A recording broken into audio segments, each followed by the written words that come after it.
Friends, உங்கள் மலரக்கா chicken பார்த்தீங்களா? எங்கள் வீட்டில் இன்றைக்கி சாம்பார் வச்சு சிக்கன் பொரிக்கேன். சிக்கன் எப்படின்னா, கொஞ்சோண்டு தேங்காய் எடுத்து அரைச்சி பால் எடுத்து வச்சுக்கோங்க. பால் எடுத்து வச்சுக்கிட்டு சிக்கன் பொடி கடையில் வாங்காமல் நான் வீட்டிலே பண்ணுறது.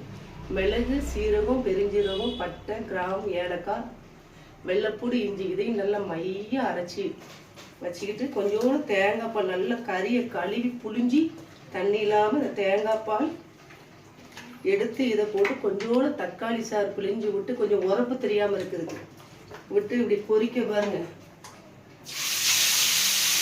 லைட்டாக ஒரு முட்டையை போட்டு விரவி வச்சுருங்க. விரவி வச்சுட்டு ஒரு 10 நிமிஷம் 1/4 மணி நேரம் கழித்து இப்படி எண்ணெயில் பொரிச்சு எடுங்க.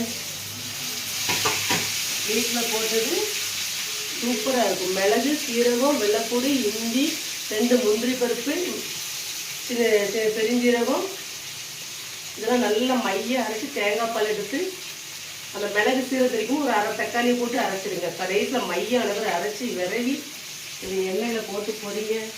வீட்டு சிக்கன் பொடி போட்டு இன்னைக்கு சாம்பார் வச்சு சிக்கன் பொரிங்க. ஃப்ரெண்ட்ஸ், ஒரு 1/4 மணி நேரம் கழித்து ஊற வச்சுட்டு இப்படி பொரிங்க.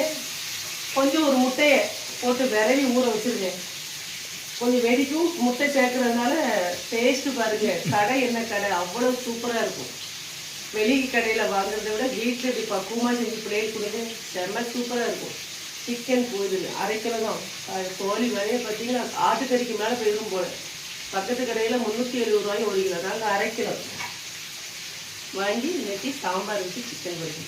ஃப்ரெண்ட்ஸ், நீங்கள் எல்லோரும் இப்படி செஞ்சு சாப்பிட்டு பார்த்துட்டு கமெண்டில் கடை எப்படி இருக்குன்னு சொல்லுங்கள். நம்ம வீட்டில் என்ன பண்ணணும்னு சொல்லுங்கள். கமெண்டில்.